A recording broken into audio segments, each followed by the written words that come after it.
right, folks, welcome back to Good Enough Customs. So today we're going to fix Steve.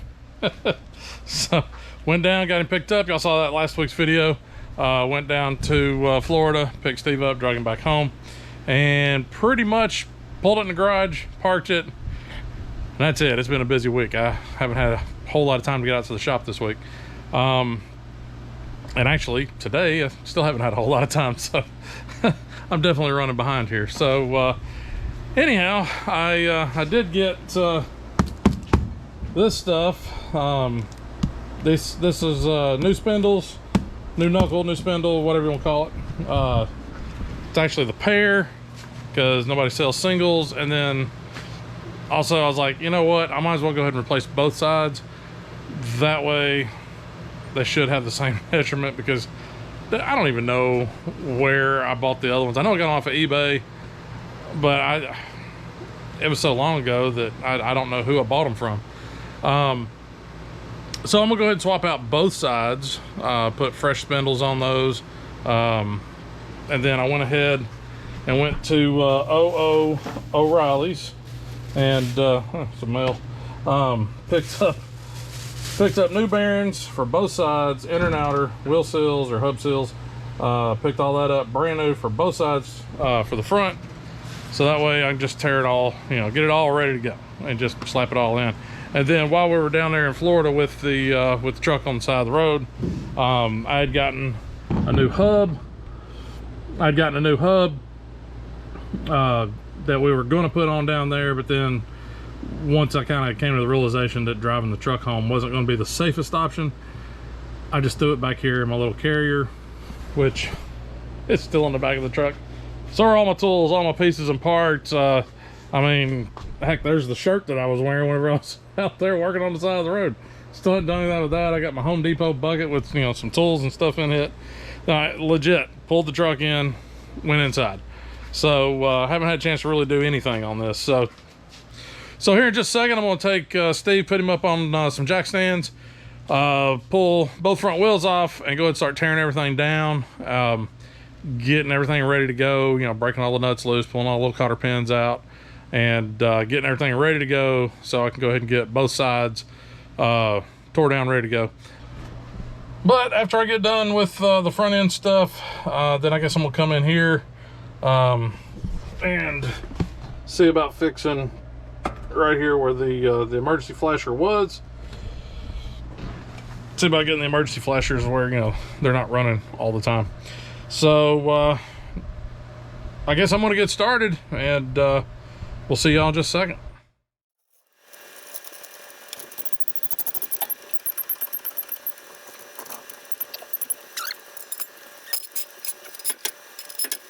Alrighty, folks, so I guess we're gonna get rolling on this. So I gotta replace this hub, and gotta replace the whole spindle, and that means gotta take off the brake caliper. Obviously gotta take the hub off, this dust shield slash backing plate, and I guess it's more of a dust shield than anything. This guy's got to come off, which that's no problem. It's just a few bolts that hold it on. I think the biggest challenge we're going to have is trying to keep the springs from killing us. They shouldn't be too bad, because they're 2-inch springs, so they should be pretty well extended about as far as they want to go. So worst case, I get the floor jack back over here and hold the lower control arm up while I you know, pull everything apart. So also want to try and be careful whenever we're breaking the ball joints loose on this guy and on our steering tie rod end here. I don't want to tear the boots up because, you know, I've already got to replace a bunch of crap. I don't want to have to replace more, and everything's brand new. So it's brand new ball joints top and bottom, brand new tie rod ends, you know, everything's new on this guy. So so yeah, so here we go.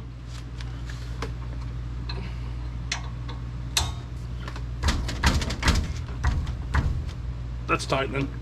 Wrong way, Matt.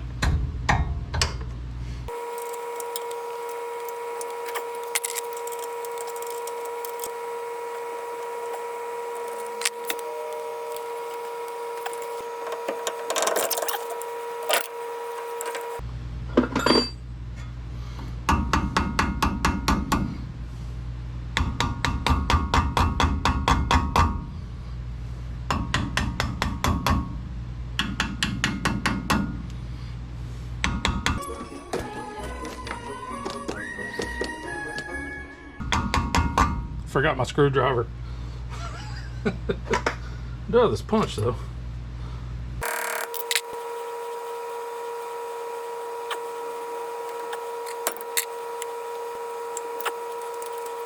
In reality, I could probably just take the knuckle off and not have to disassemble all this, but I do need to get this dust shield off, so I've got to tear this down one way or another anyhow. So without all this extra weight on the spindle, it'll be a little easier to maneuver around.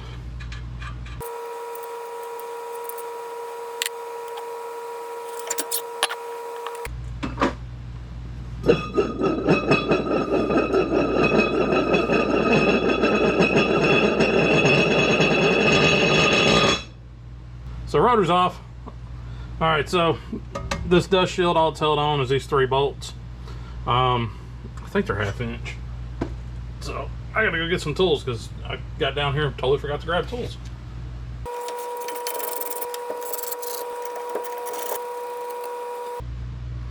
Just to save myself a little bit of grief and sloppiness, we're gonna pull this grease off, or at least wipe it down a little bit. I guess if you are surgical with a grinding wheel, you can do a lot better job than this, but I mean, you can see I gouged the hell out of this thing. There ain't a smooth part on it.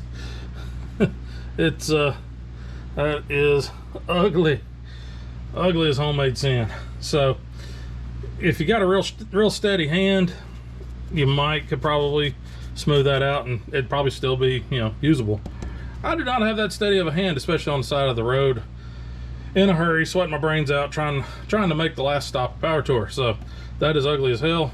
So that's why we're gonna swap this spindle out. I didn't trust this to, you know, basically live for 8-ish hours worth of driving to get it straight back home, much less drive it out the, you know, 4 or 5-ish hour drive out to Georgia to Atlanta, and then from there another 5 hours home.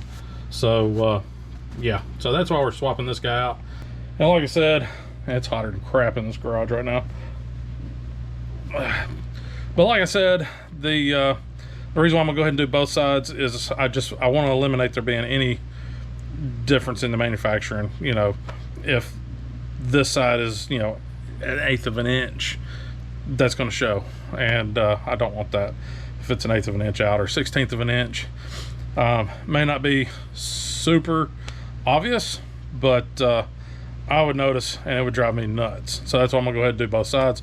Plus, like I said, they only sell them in pairs, or at least that I could find, they could only sell them in pairs.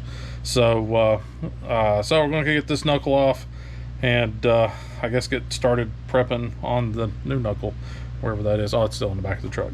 So we'll get this knuckle off, try not to destroy my boots on my tie rods and ball joints in the process, and then we'll get the other one off and get everything prepped and ready to go for it. So, a little tip on getting off, you know, tie rod ends and all that stuff without using a pickle fork, especially when you're trying not to destroy pieces so you ain't got to replace them. You can take the castle nut and you can run it down till it's flush with the bottom of the ball joint stud, and then you don't want to beat on it really bad, but you can take a hammer and you can smack it from the bottom. That'll protect the threads, that'll keep you from mushrooming the top,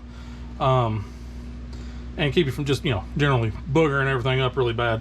I've seen a lot of people take, you know, especially on ball joints, you can take and just bang on the side like that. For the ball joints, yeah, they're under pressure from that spring should allow it to just pop right out. Tie rod ends, it's not under any pressure, so so you can take and just, you know, bang on it from down here, should pop it loose.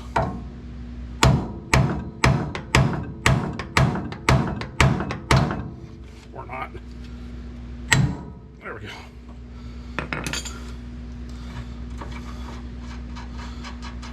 And your threads are fine, your castle nut's fine, and tie rod end is fine. So, and I like to take and put the nuts back on stuff while I'm working so I don't, you know, lose or misplace things.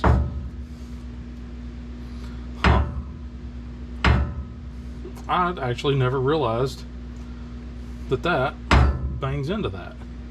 Interesting. I think a little clearancing is in order. because I don't think this thing's hitting full lock on the... No. I'll be danged. I did not know that. Huh. What hell?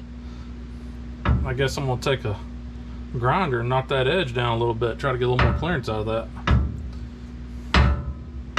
Interesting. Okay, well, enough of that.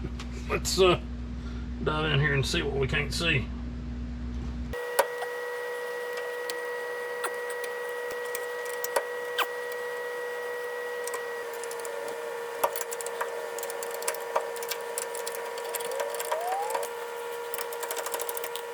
Alright, so I've got both ball joints loosened up. I'm actually, my lower ball joint's already pulling. So I'm gonna have to get the floor jack over here on that. But the top one, still gotta get it broke loose. And like I said, you don't want to tear up your boots and all that stuff, so I don't want to stick a pickle fork up in here. So again, loosen the castle nut up, give yourself a little gap, and then take and just, you know, beat the side of this guy, and it ought to spring and go.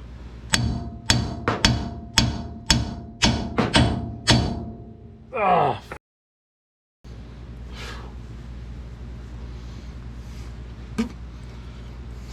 And a quick heads up, if there's grease and oil and sand mixed in right there where you're beating on, get ready to get smacked in the face with a bunch of greasy sand. Gah.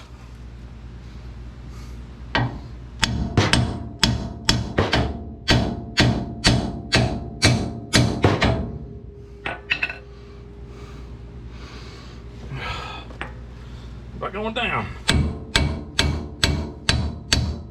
There it goes.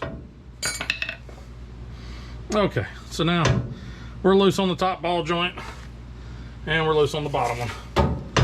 So let me get the jack over here so I don't catch a spring in the face, because, you know, that would suck. Now we got a little protection in here.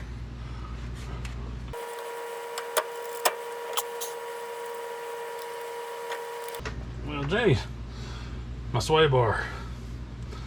That's what's holding it.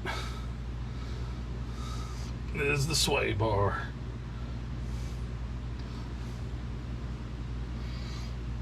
Well, I ain't dropping off the sway bar. Ah. Ooh.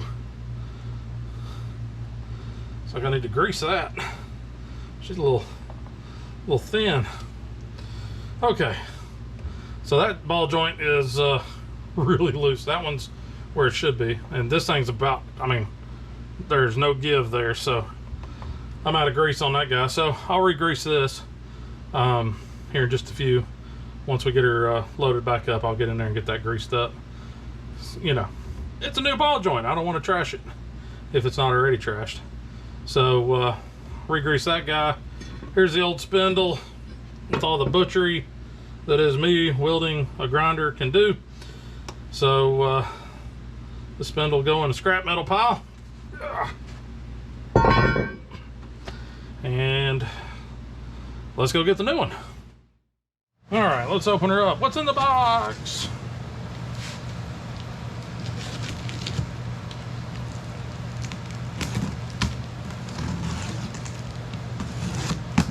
If I open this up and Gwyneth Paltrow's head's in there, I'm gonna be just a little upset. Oh man, these are even labeled right hand and left hand. It's a box in a box. Of course, no matter how hard they pack these or how well they pack them, they always bust through.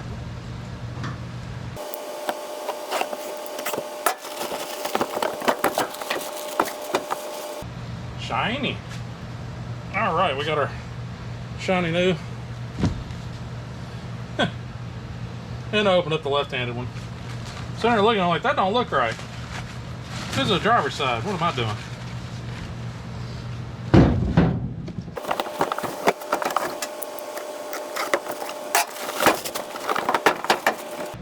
That's better.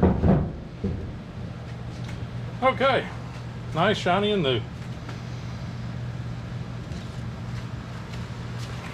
Well, let's throw a spindle on here.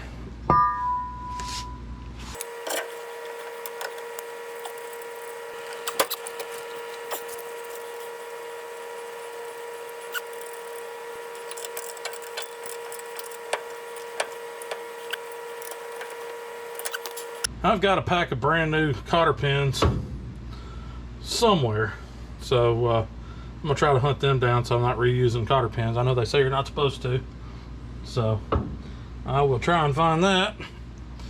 First, let me try and get the hole lined up here. So, new spindles on. Now, typically, I would go through, clean this guy up really good, give him a fresh coat of paint and all that, but I'm trying to hurry up so we can get, there's a it's 4th of July weekend, and there's a 4th of July celebration going on in my town here, so I'm trying to get Steve up and running to where I can take Steve over to the little 4th of July thing. They got a cruise-in / car show at the O'Reilly's. So, trying to get Steve done where I can take him over there. Steve don't get out that much. Plus, you know, it'd be nice to get him out and drive him since Power Tour. But, figure, absolute worst case, I'll drive Big John. Oh, come on, get on there.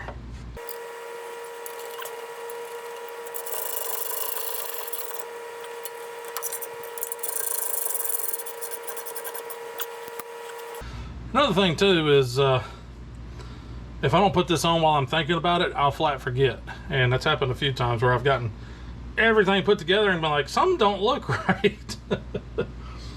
Oh yeah, I forgot to put the freaking dust shield on. So we got our steering tie rod back on. You know what? Probably ought to wait on that till I get my cotter pins in on the thing. Now that I'm thinking about it, because those will be a pain trying to reach around everything to get to them whenever I can just do that and have full access. So let me see if I can't locate my cotter pins, and I shall return. All right, after much digging, I had to go to the store. Couldn't find the ones. I know I got a little baggie of them somewhere, but I have no clue where they are. So I know they say that you're not supposed to reuse these guys. Typically I'll go ahead and reuse them, but only if they're not bent all to pieces, and those, when I pulled them out, they're pretty bent. So let's get some pins on here. All right, pins are in. Now I can go ahead and put the tie rod back on.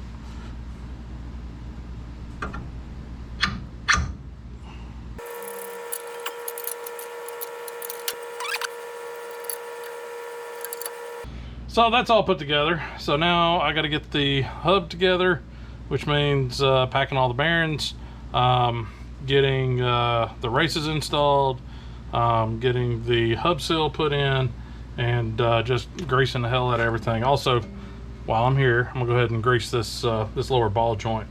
Probably go ahead and put some grease in this upper ball joint too, just to make sure. You know what? I'm just gonna go ahead and put grease everywhere. Might as well. I'm already here. It's kind of one of those sensuous things. Sensuous here. Go ahead and just do it. So I'm gonna get on that and catch you back up here in a minute. Alrighty, so we got to pack bearings. Since I went ahead and bought all new bearings, inside and outside. These are National bearings. I would have preferred to go with Timken, but they didn't have any Timken, so we got National. But new races, new bearings. So I'm gonna go ahead and get these guys unpacked. And well, that one wasn't in plastic. I guess this one's been returned. Guess I'm not the right size.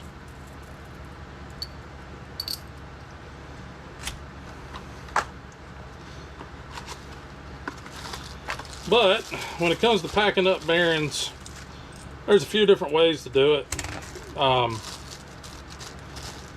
know we've covered this before. Let's see, on it was one of the Jeremy's truck episodes, that 65 Ford. I'll put a link up there somewhere. We packed those bearings up, and a couple different ways you can do it. You know, typically what a lot of folks do is they just take the bearings and you just get a big wad of grease in your hand and you sit there and you just do like this basically until it starts pushing through the other side.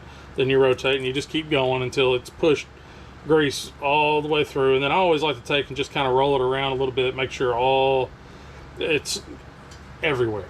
So you won't, you know, too much grease is plenty. What's that saying a buddy of mine used to say?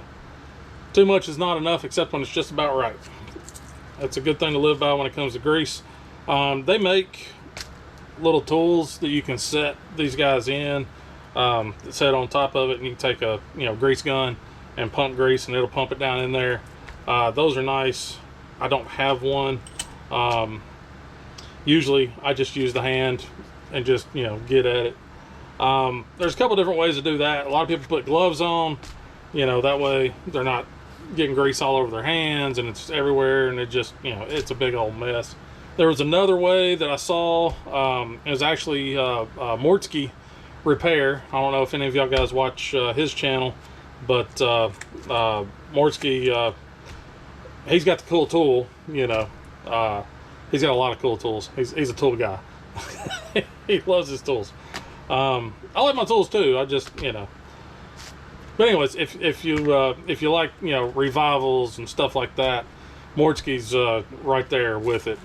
He does a lot of good revivals. But anyways, moving on. I was actually watching on his channel the other day. I think it was a couple weeks ago, and he was showing his little tool that packs the bearings using a grease gun, and he threw up another one that I've never heard of, which is using a Ziploc bag.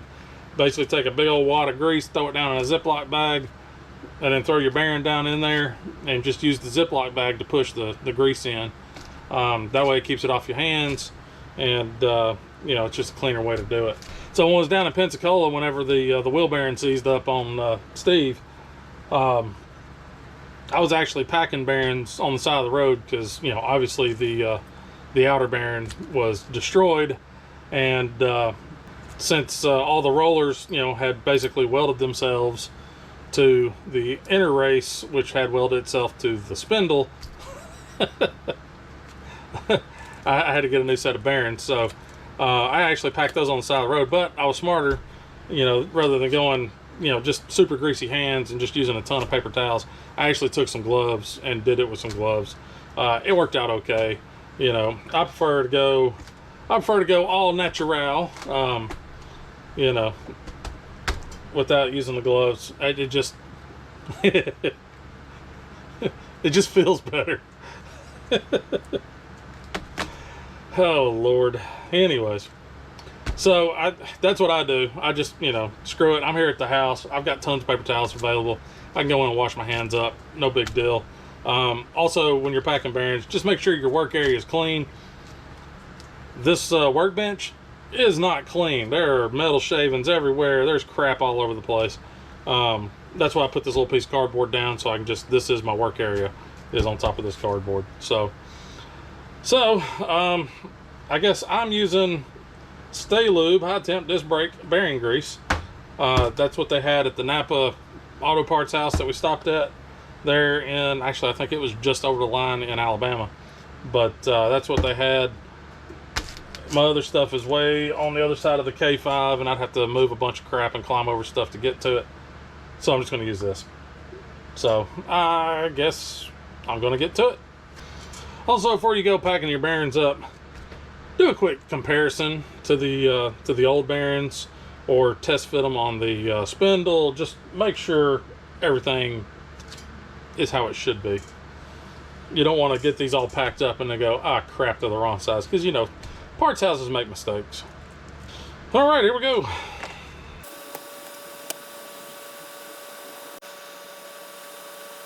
So you can see what I'm talking about, where it's starting to poke up between the roller bearings in there. So that's what you're looking for. And basically you just want to do that all the way around.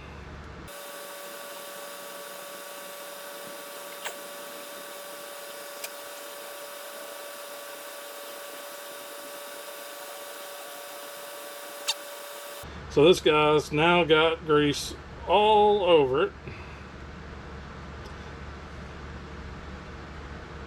So now I'm going to take there. It's all in between the rollers. So I'm going to take and I'm just going to spin it a little bit. And then just keep putting some more grease on it. And all you're looking for is for that grease to start pushing back through on the front side as you shove it in on the back side there. So that one is good and greased. So moving on to the next one.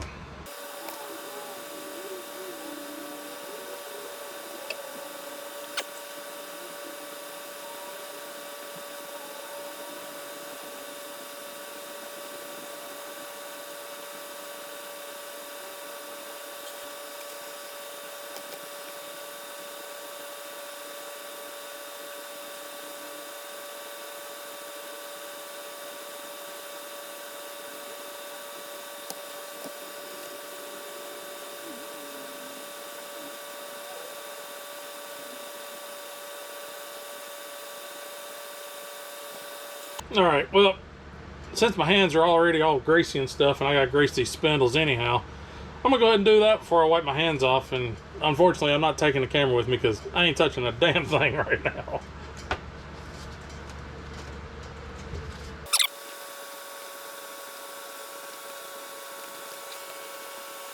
Anytime you're wiping that much grease off your hands, and you can do it with 2 paper towels, it's always funny. It always reminds me of that scene in Last Action Heroes, whenever they fall in a tar pit and he gets out and all he's got is like a little wet nap or something, and he's like wiping himself down with it and he's cleaning in no time. Alright, next thing on the list is driver's side hub.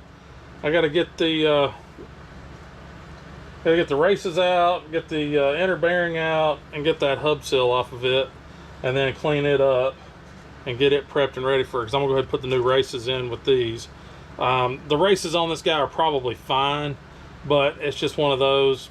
I just want to be sure everything's fresh, everything's new, because I don't want to have to deal with that again. And then on the passenger hub, I've got a new hub for that side, so so that side will just be dropping the races in and getting the hub seal in and all that. So I guess I'm gonna get started on that, and I'll catch back up here in just a moment. Alright, got my driver's hub over here. Alright, flip her over.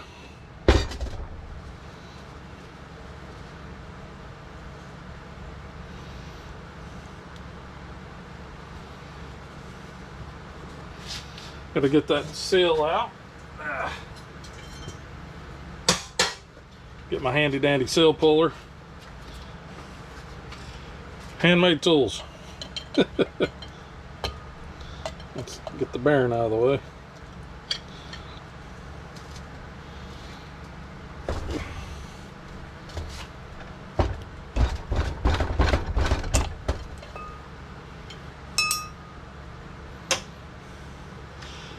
That little guy, for what it is, works really, really well. So, I mean, that's all it is. That was for the deeper ones. And then that's for the shorter, narrow ones that you know, really just got to get the tip in. Just the tip. All right.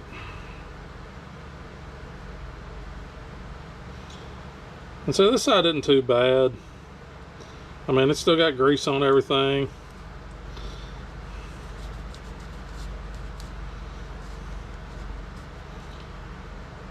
The rollers look okay. They got a little heat in them, so I don't know. Maybe the grease I was using wasn't the right grease for it or something. Heck, I don't know. But there's that. So I was talking with Crook's dad on our ride from Pensacola to Atlanta. You know, it's five and a half hour drive, I think. So on that ride, we were sitting there just trying to digest what caused that thing to fail, you know, as spectacularly as it did, because everything was pretty well new. So I don't understand why it failed like it did.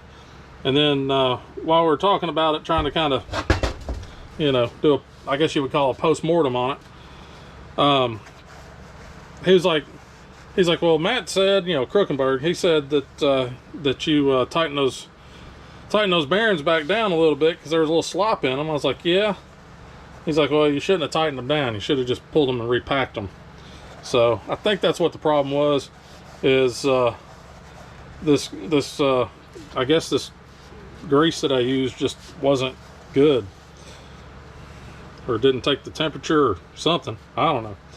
And what it needed was the bearings needed to be repacked instead of just snugged up a little bit better.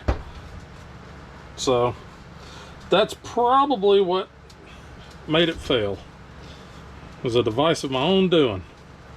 So it's all right. Lesson learned. It's an expensive lesson learned. It was a very frustrating lesson learned. But yeah, I guess from this point on, I won't just willy-nilly go and crank them down. I'll just I'll get on them with some fresh grease and repack them. All right, let's punch these races out.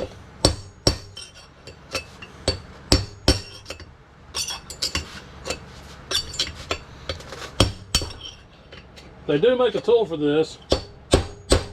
I do not have that tool.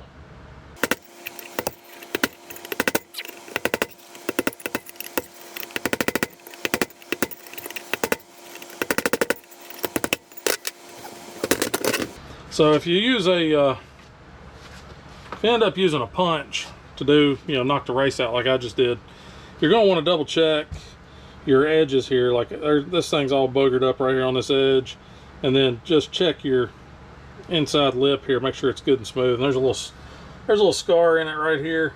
So I'll probably take some 1,000 or 15 grit sandpaper, 1,000 or 1,500 grit sandpaper. 15 grit might be a little bit aggressive, and then just take and just kind of, you know, polish this up a little bit, clean it up. And then I'll just do probably take just a little small file and just file that edge where it's got the sharp edges on it, and just try to clean that up a little bit. Now let's see if I can't get this other race out. I don't have as big a lip on it to grab a hold of.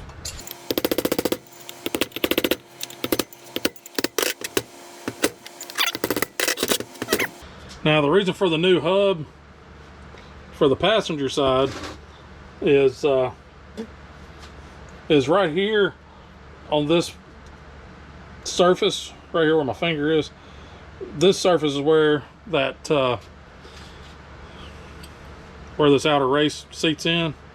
That other side had gotten so hot that it had actually scored the inside lip right there where that race went. So whenever it seized up, it actually seized up the outer race as well, and it was spinning. The hub was spinning on the race, so it's all boogered up. So I was like, yeah, I can't get in there with sandpaper and try to clean that up. That ain't cleaning up.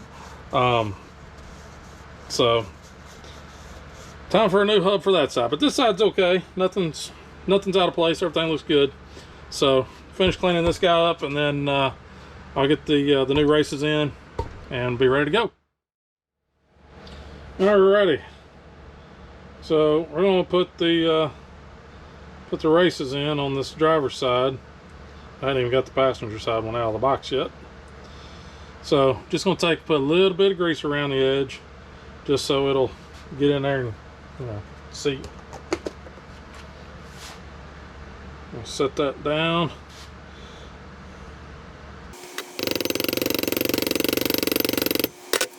Alright, so just tapped it down just to get it started. Don't want to beat on this guy because you start marring up them edges and it's going to eat up your bearing. So you want something that's roughly the same diameter as that, you know, as this guy for your race. That way you can get it down there, because it actually does seat just a little bit below this surface.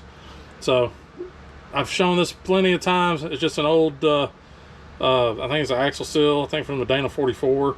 But it's aluminum, it's anodized, red. It's just a little piece of scrap I got, but this outside edge is just about perfect for fitting over top of this guy. So I can set that on there, and I can beat the tar out of this thing, and it ain't gonna bother me a bit. Okay, so now we're pretty well flush.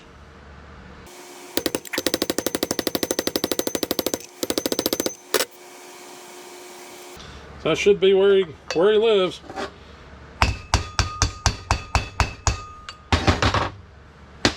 That's where he goes. So that's home. So let's flip her over. Yeah. And let's get the outer bearing, outer race on. Again, just a little bit of grease.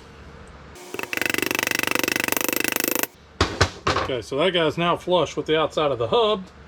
And I don't believe this is going to work. Nope, it does. Look at that. Sweet. So there's a couple different things I've seen people do with this. Of course, there's a tool for this. I don't have that tool. But, you know, like I said, this actually does fit on that. So I could actually use this guy to go ahead and run that on home. Another thing I've seen people do is use the old race.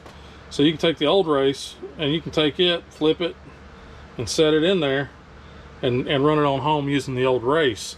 That way you're not marring up your new one. The only problem you run into is if you run it in a little too deep, you're going to set that race on the edge and you're going to have a time trying to get it back out. So I'm going to use this guy anyways, just to make things a little bit easier, I guess.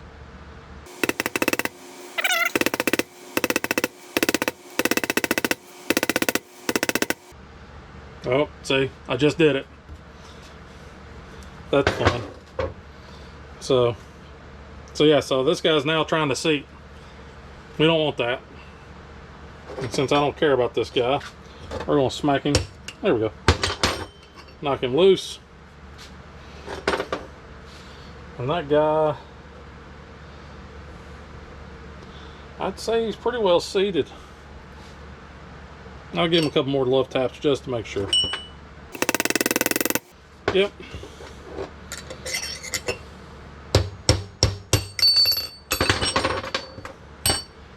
All right, new races ready to go for this one.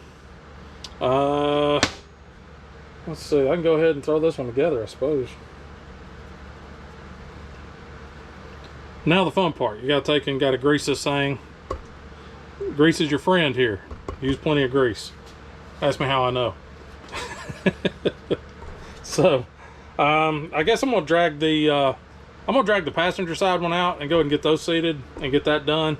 So I'm gonna go do that, and I'll be right back. Good news. The new hub already has a race in it. It's got a little surface rust coming up on the edges here. I'll clean that up.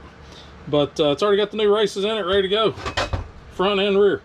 So this guy's pretty much ready to go. I'll take and just pop the new bearings in. Not have to worry about doing races on this side. And we'll grease them up real good and get it all slapped on the truck. You know what I almost forgot?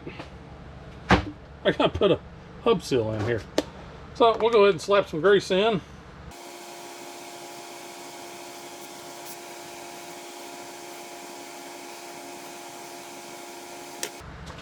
And we'll go ahead and throw a little more grease on this guy.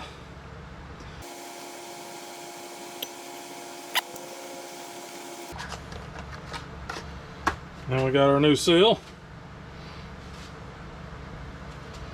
Throw a little grease on this guy. And the grease on this guy is pretty much just to let it get in there, you know, not fight you on the way in.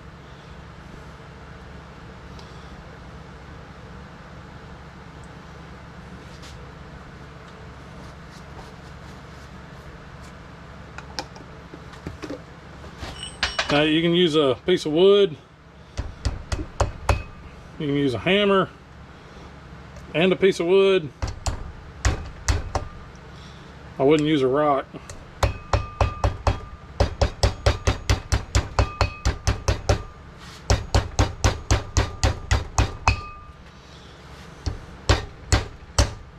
I think I'm gonna get a piece of wood.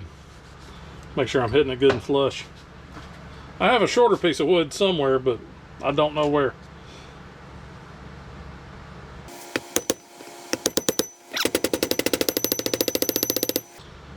I don't think I've ever had one fight me like that trying to get in.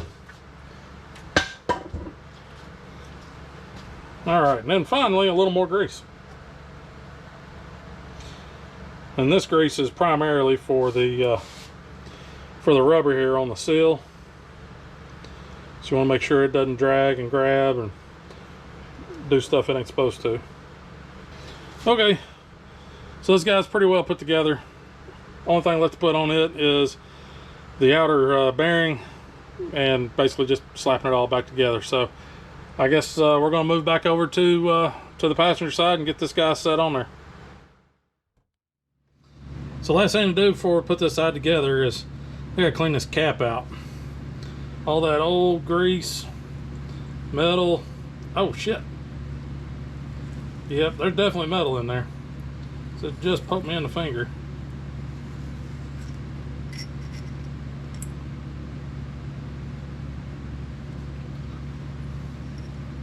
Part of the race. Yep.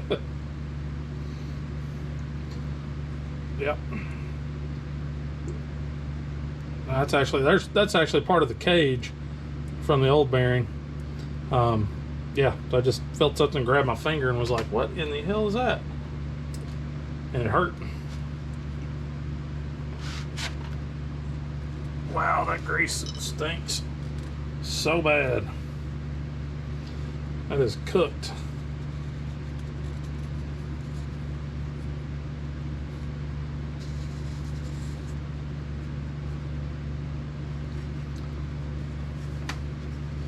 Yeah, just wiping this guy down ain't gonna do it.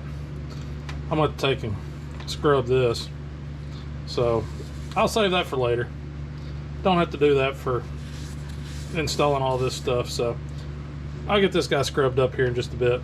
Right now I got all the grease out of it, or most of the grease out of it. So we'll deal with that here in a bit. Alright, so spindle is slathered. The hub is for the most part loaded, ready to go.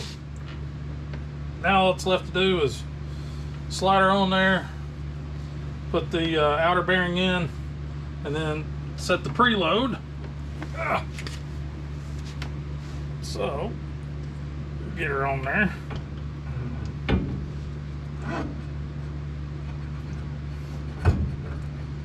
Come on.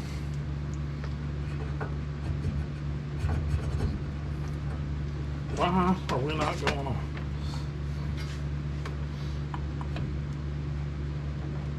There we go. Just a very tight fit. So now we can go and get our outer bearing in. I guess I probably ought to put a little more grease in there. I think I brought the grease with me. Alright, so we'll take a little bit of grease and we're going to slather that inner race. Slather, it's actually the outer race.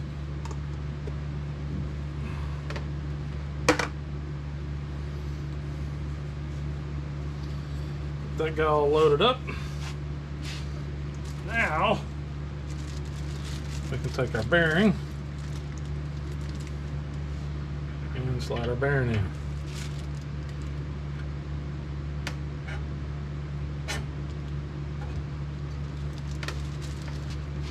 Now we got our retaining washer. That'll go in there, and our castle nut.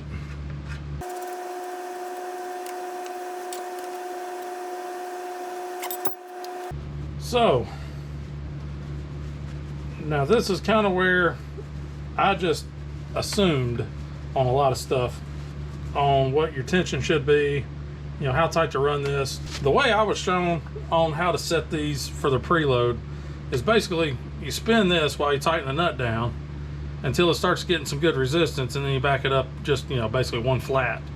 And when you say one flat, they're talking about this piece right here, one flat of the nut. Me being curious and wanting to know, I went online and looked, and it's all over the place. But one of the more consistent ones I see is 12 foot-pounds. That's it. 12 foot-pounds to snug it up. Then you loosen it up, and then you tighten it up hand tight, and then you back it off to line up your cotter pin. So I don't, my big torque wrench doesn't go to 12 foot-pounds. I think the lowest it does is 25. So using my little one, and it does inch-pounds, so 144 inch-pounds, 12 foot-pounds. So we'll get this guy on here and we'll crank her to 12. There's 12. Which to me just doesn't seem like enough, but that's what it says. And then it said back it off and then finger tight and then loosen it up to hit the cotter pin. So I'm gonna follow their recommendations, and let's just hope that that's right. So 12 foot-pounds, loosen it up, and then it said tighten it up, finger tight, and I'm actually lined right up. Leaving that guy loosey-goosey kind of freaks me out, so I'm gonna give it just a little bit of a turn so that my cotter pin will slide in. Maybe. There we go.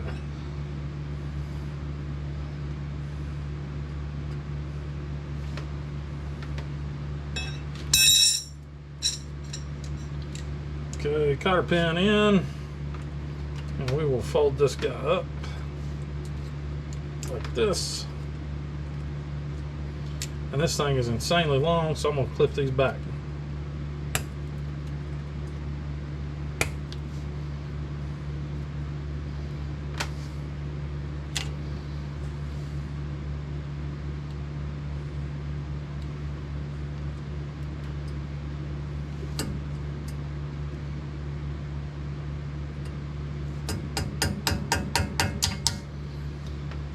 All right, 12 foot-pounds. That's roughly what it is. So, let's see, I gotta get some brake clean and another paper towel, clean this rotor surface off because it's got all that shipping grease on it and my grease from my fingers. So let me go grab that. I'll be right back.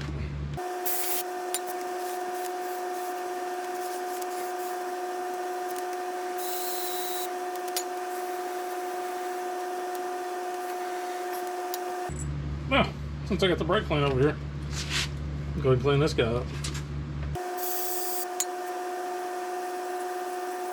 If you're ever curious if you got some little nicks, cuts, and scratches on your hands, brake clean will find them for you real fast.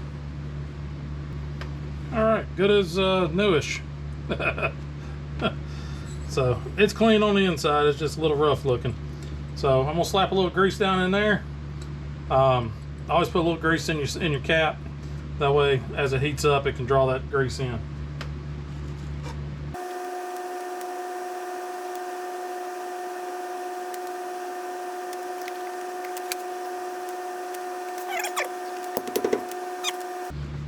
Now I just gotta put the brakes back on, and this side's done.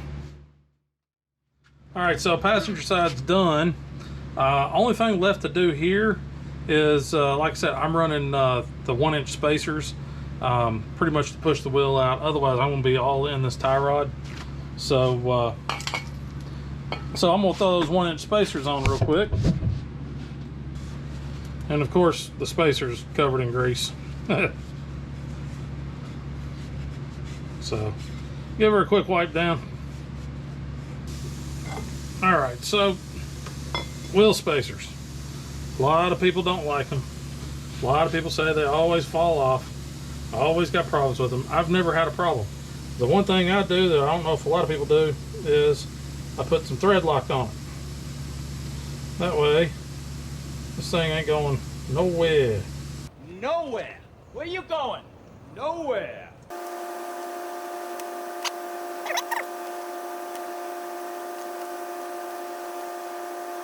I had never used this gel before. Usually it's the red liquid is what I use. I think I've ever used the orange. So, get my thread locker on there. Let's get our spacer set on there. And let's get our lug nuts started. Now, there's supposed to be a torque setting on these. I give it the old lug-a-duggas. So, I just run it on home.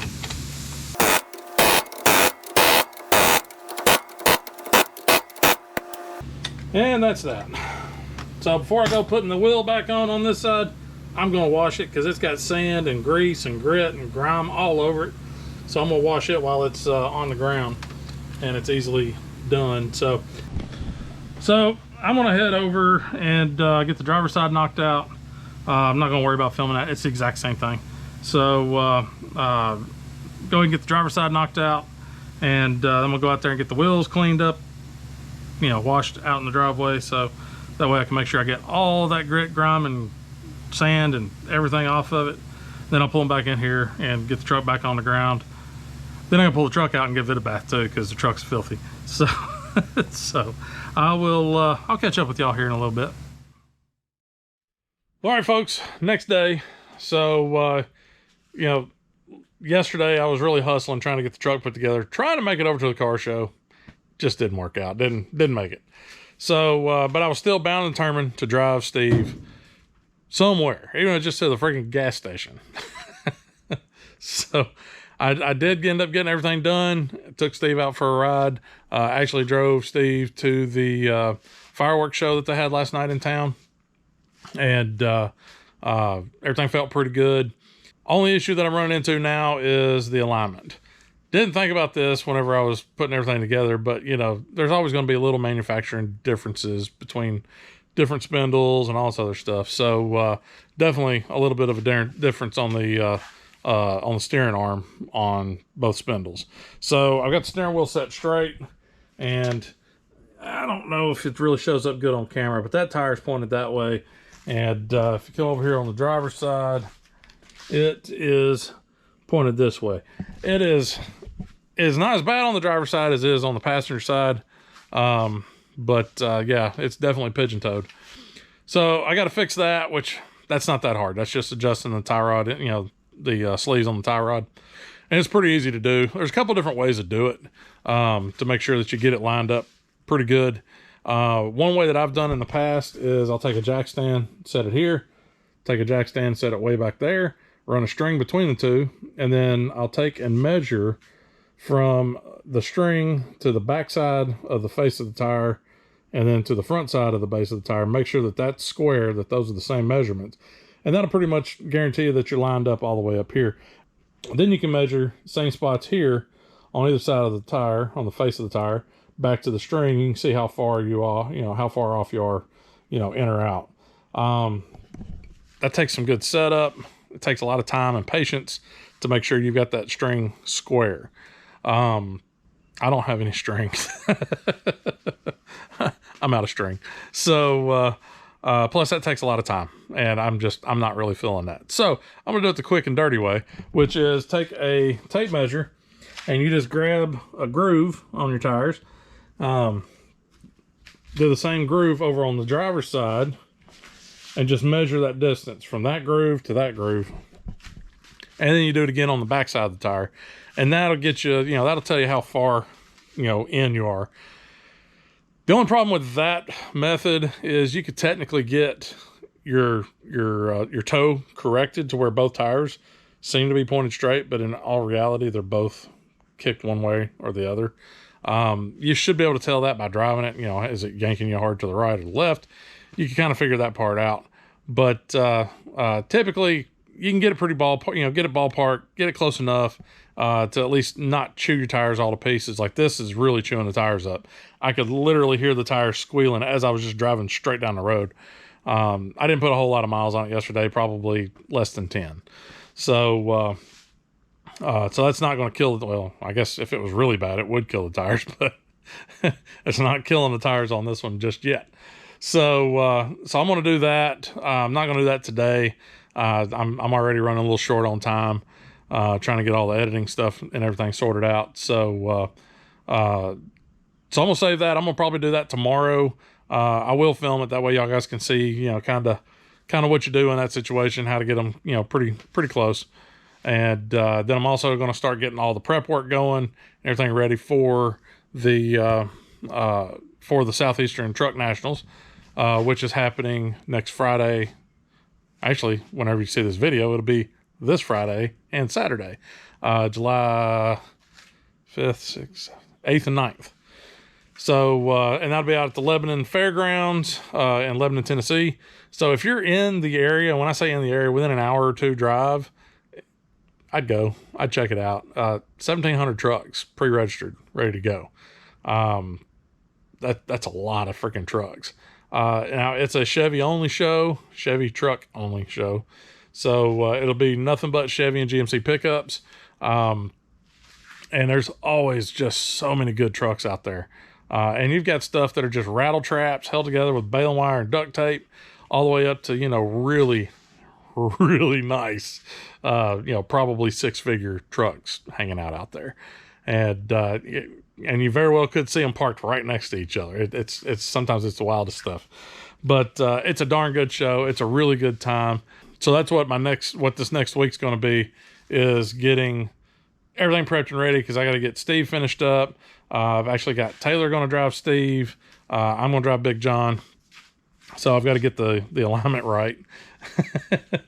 so Taylor isn't freaking out, and she's never driven this truck. I don't let a ton of people drive my stuff, but so I'm gonna let her drive this thing out to Lebanon, and I'm gonna drive the dually.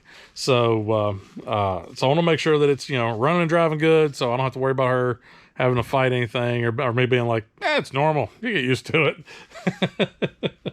So I gotta get Steve all prepped up. Big John really doesn't need much, but both of them really do need baths. And then both of them probably could stand a little bit of a spit shine and polish. Especially Big John. That black, that paint's so garbage anyways. It fades out really bad. Even after doing a wet sand and cut and buff on it, and it still fades out really bad. So I mean, like, that paint's trash on Big John. One day it might get painted, probably not. But hold out some hope on that. So anyway, so that's probably what next week's going to be, is probably getting the alignment done on this guy, my shop alignment, getting it close enough on Steve, doing a little spit shine on Steve, probably doing a little spit shine on Big John, and getting ready. And then the majority of next week's video is probably going to be at the show, just kind of showcasing some of the cool stuff that I see, stuff that I like, Hopefully you guys like it too. So that's gonna wrap it up for this one, folks. I do appreciate y'all guys watching. If you haven't liked the video, go ahead and hit the like button. If you haven't subscribed, go ahead and hit the subscribe button. I don't wear folks out. I don't upload, like every 30 minutes or every day or anything like that. It's one day a week. You don't even have to hit the little alarm bell. I'm not even asking for that. Just hit the subscribe button. So that just kind of, gets the channel out there, gets that YouTube algorithm kicking up a little bit better, gets the channel out there a little bit better. So anyways, so that'll do it. I hope you guys have a safe and fun 4th of July. Please make sure you come back home with all your digits, and try not to burn anybody's stuff down, house, yard, forest, anything like that. So everybody have a safe and fun Independence Day, and I thank y'all guys for watching, and we'll see you next week. And just remember, it ain't got to be perfect, just good enough. We'll see y'all later.